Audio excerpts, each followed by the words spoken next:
গন্ধে। কথায় বলে না, ইচ্ছা শক্তি থাকলে সবকিছুই হয়। দেখেন, এটা একটা যে মুরগির খাঁচা, এই খাঁচার উপরে এখানে পুদিনা গাছ লাগায় রাখছে এবং খুব সুন্দর হয়েছে। জানা গেল যে রোজার মধ্যে তাদের এই পুদিনা পাতাটা খুব লাগে ইফতারের সময়, এর জন্য তারা এই সুন্দর পুদিনা গাছগুলো এখানে তারা রোপণ করছে।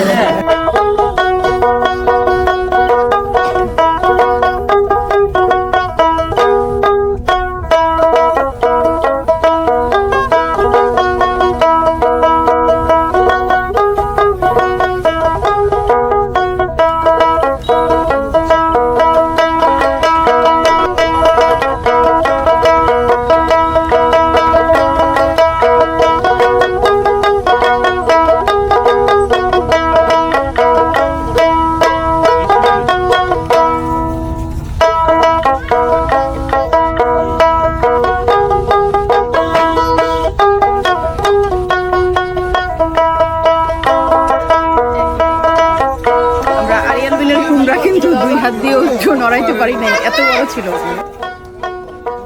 আমরা চকরিয়ার কাকারা এসে গ্রামীণ হাট দেখিলাম চক্ষু মেলিয়া।